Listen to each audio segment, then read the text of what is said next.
नमस्कार, जय गजानन. तुमच्या सगळ्यांचं आपल्या चॅनलमध्ये खूप खूप स्वागत आहे. संत श्रेष्ठ श्री गजानन महाराजांची भक्ती कशी असावी. आता तुम्हाला वाटेल की भक्ती कशी असावी. भक्ती तर भक्तीसारखी असते, परंतु भक्ती करत असताना देखील आपण आवर्जून काही गोष्टींचं पालन करावं, काही नियमांचं पालन करावं.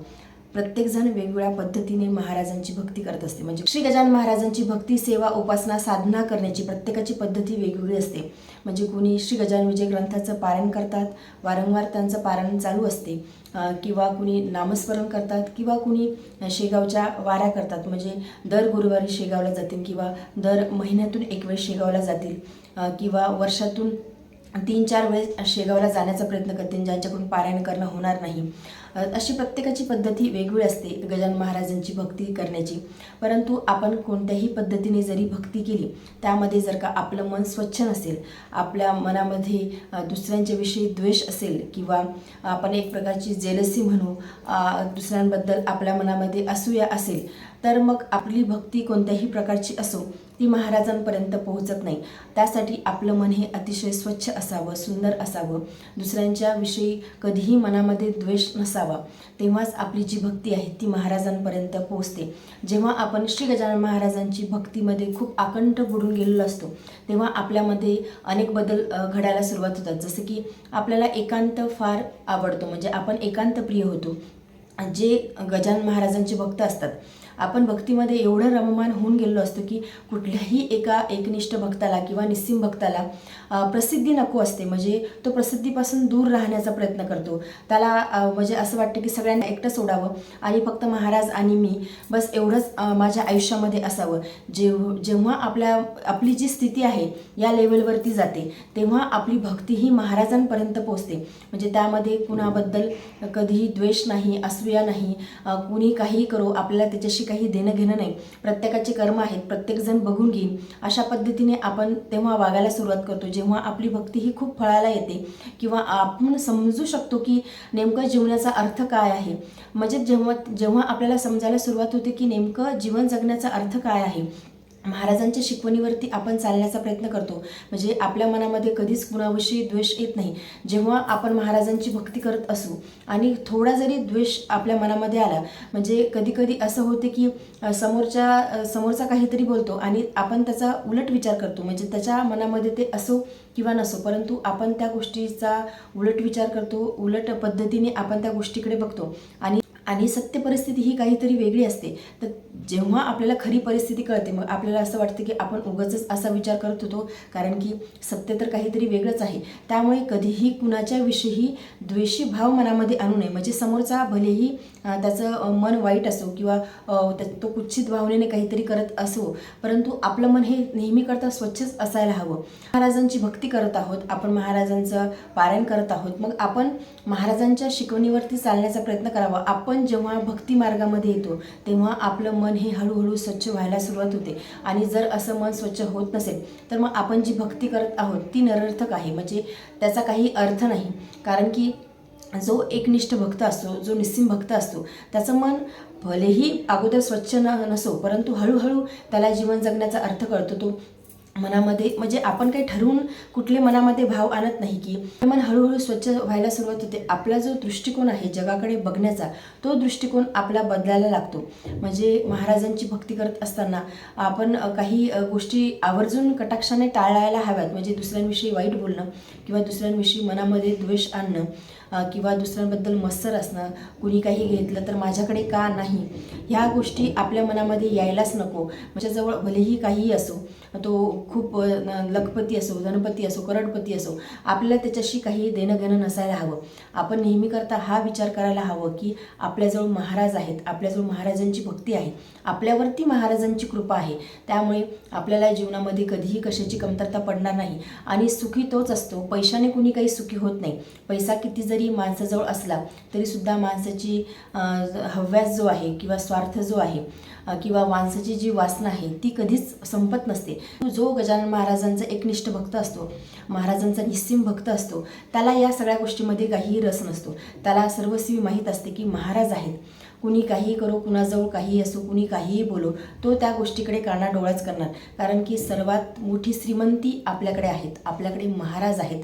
त्यामुळे महाराजच सगळं काही बघतात, महाराजच संपूर्ण योगक्षेम त्या भक्ताचा चालवतात. त्यामुळे महाराजांची भक्ती करत असताना आपण त्या भक्तीमध्ये एवढं गळून जायला हवं की आपल्याला जगाचं काही भान नसायला हवं.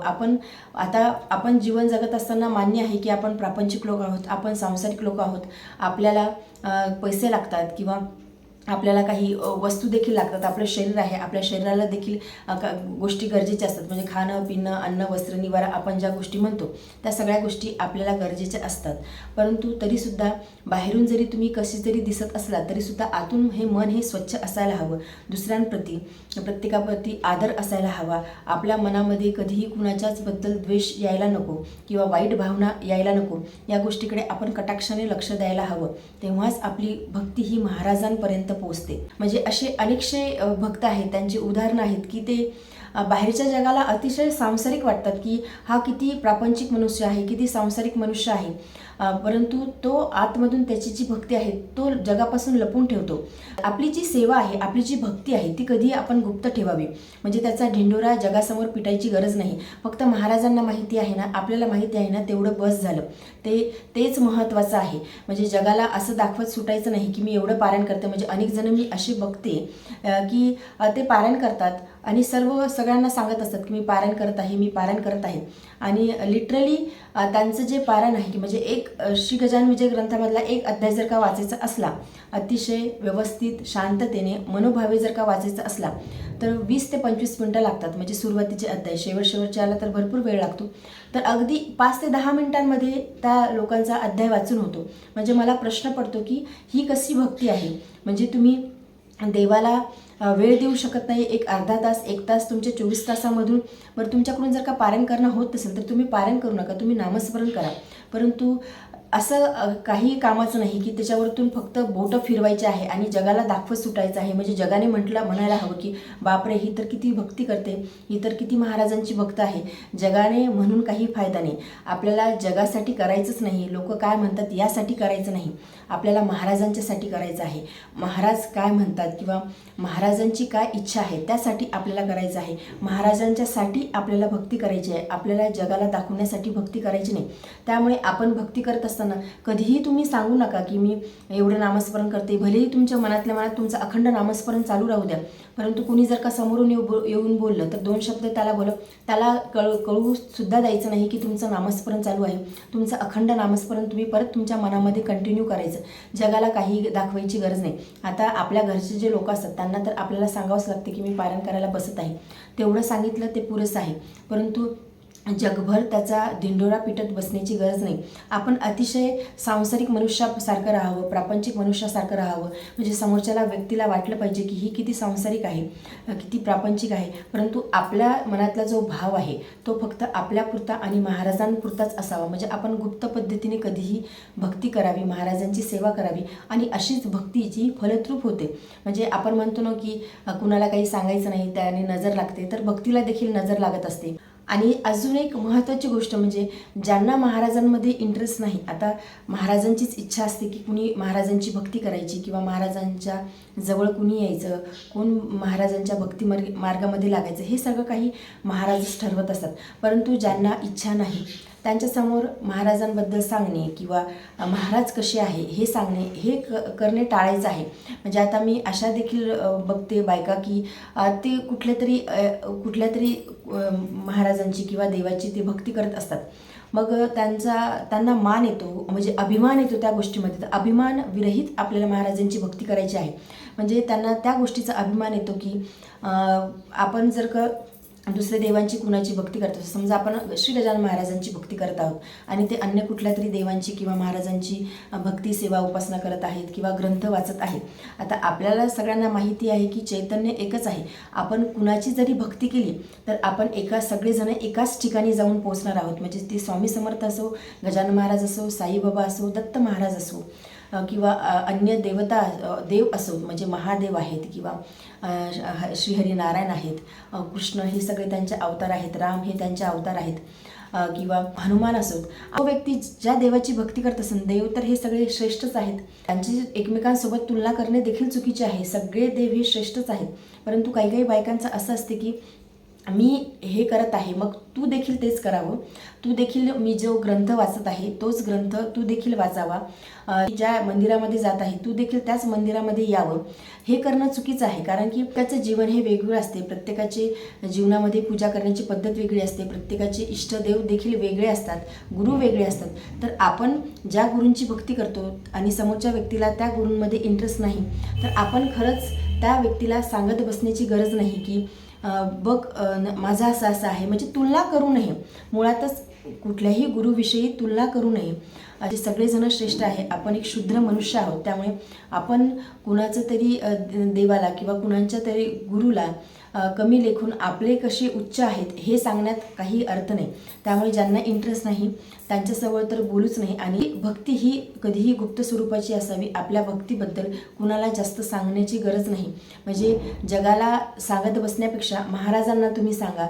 ज्या गोष्टी तुम्ही जगाला सांगता त्याच गोष्टी तुम्ही महाराजांना सांगा. महाराज हे त्या गोष्टीने खुश होतात. म्हणजे आपण जसं नॉर्मली एका मैत्रिणीसोबत किंवा मित्रासोबत बोलतो तशा पद्धतीने तुम्ही महाराजांच्या सोबत संवाद चालू करा. महाराजांना ज्या काही तुमच्या अडचणी आहेत किंवा आज दिवसभरामध्ये काय काय झालं किंवा कुठली कुठली अडचण आहे किंवा कुठल्या गोष्टीने तुम्ही खुश झाले, तुम्ही बघा की म्हणजे अशा गोष्टी जेव्हा आपण एक संवाद चालू करतो, म्हणजे महाराजांची जो फोटो आहे किंवा जी मूर्ती आपल्या देवघरामध्ये आहे तिला फक्त मूर्ती समजू नका. ते साक्षात महाराज आहेत असं समजा. महाराजांच्या सोबत तुम्ही कम्युनिकेशन साधा, त्यांच्यासोबत संवाद साधा. बघा रोज तुमच्या जीवनामध्ये एक उत्सव होईल. म्हणजे जीवन अतिशय आनंदमयी होईल. तुम्हाला ना कशाची चिंता राहील, ना कशाची भीती राहील, ना कशाचं टेन्शन राहील, एन्झायटी राहील, डिप्रेशन राहील, ना चिडचिड होईल, ना कशाची चिंता राहील. सगळं काही महाराज बघतात. महाराजांवरती सगळं काही सोडून द्या. म्हणजे जीवनातला प्रत्येक दिवस हा आनंदामध्ये तुम्ही जगाल. प्रत्येक दिवशी उत्सव जीवनामध्ये राहील. त्यामुळे आपण महाराजांची भक्ती, सेवा, उपासना अजून जास्त प्रमाणामध्ये करायला हवी. आपल्या भक्तीमधली शक्ती आपण वाढवायला हवी. आपल्या भक्तीची पावर आपण वाढवायला हवी. तेव्हाच महाराज आपल्याला प्रसन्न होणार आहेत. म्हणजे आपण तर एवढे संतांचे आपण कथा ऐकतो, चरित्र कथा ऐकतो, परंतु आपण त्या संतांचा खरं जर विचार केलं तर आपण त्यांच्या पायाची धुळीचा एक धुळीचा कण देखील नाही किंवा ते आपल्यासमोर खूप इन्फिनाईट आहेत. आणि आपण एक त्यांच्या धुळीचा कणामधला 100% देखील आपण भाग नाही आहोत. जरी आपण महाराजांची भक्ती, उपासना, पारायण करत असलो तरीसुद्धा. त्यामुळे आपण महाराजांची थोडीशी भक्ती ही वाढवायला हवी. आपण ज्या स्टेजला असतो त्यापेक्षा अजून थोडीशी जास्त भक्ती करण्याचा प्रयत्न करायचा. म्हणजे प्रत्येकजण हे वेगळ्या पद्धतीने भक्ती करत असेल तर अजून थोडीशी तुम्ही तुमची भक्ती वाढवा. भलेही तुमच्याकडून रोज पारायण करणं नाही झालं तर तुम्ही अखंड नामस्मरण करा. महाराजांचं नामस्मरण करायला, नाव घ्यायला कुठलीही जागा अशुभ नाही, कुठलीही वेळ अशुभ नाही. सगळं काही शुभ आहे. त्यामुळे तुम्ही महाराजांचं नामस्मरण कुठेही करू शकता. तुम्ही ऑफिसमध्ये आहे, तुम्ही बाहेर जात आहात किंवा तुम्ही प्रवासामध्ये आहात किंवा तुम्ही घरामध्ये काही काम करत आहात, सतत कंटिन्यू महाराजांचं नामस्मरण करायला सुरुवात करा. महाराजांची कृपादृष्टी तुम्हाला दिसून येईल. तुम्हाला स्वतःला अनुभव येईल की महाराज किती चांगल्या पद्धतीने कृपा करतात. महाराज मुळातच दयाळू आहेत. ते त्यांच्या भक्तांचा हात कधीही सोडत नाहीत. त्यामुळे तुम्ही महाराजांची भक्ती एवढ्या एकनिष्ठेने, एवढ्या निस्सीम भावनेने करा की महाराजांपर्यंत ती पोहोचेल. आणि लोकांवरती, जगावरती विश्वास ठेवल्यापेक्षा महाराजांवरती विश्वास ठेवा. महाराज प्रत्येक कार्यामध्ये तुमच्यासोबत असतील. महाराज प्रत्येक कार्य हे तुमचं सिद्ध करून देतील. म्हणजे जगाकडून अपेक्षा ठेवल्यापेक्षा महाराजांकडून अपेक्षा ठेवा. महाराज हे येतील म्हणजे येतील. महाराज आपण श्री गजानन विजय ग्रंथामध्ये वाचलेलं आहे की जो महाराजांचा एकनिष्ठ भक्त आहे त्याच्या प्रत्येक कार्यामध्ये महाराज जातात. जग नाही आलं तरीसुद्धा चालेल, महाराज यायला हवेत. जगाला खुश करण्याचा प्रयत्न करू नका, महाराजांना खुश करण्याचा प्रयत्न करा. तेव्हाच आपलं जीवन सार्थकी लागेल. तेव्हाच आपल्या जीवनाचं कल्याण होणार आहे. तर आजच्या व्हिडिओमध्ये एवढेच. व्हिडिओ जर तुम्हाला आवडला असेल तर व्हिडिओ लाईक करा. चॅनलवरती नवीन असेल तर चॅनलला सबस्क्राईब करा. जय गजानन. धन्यवाद.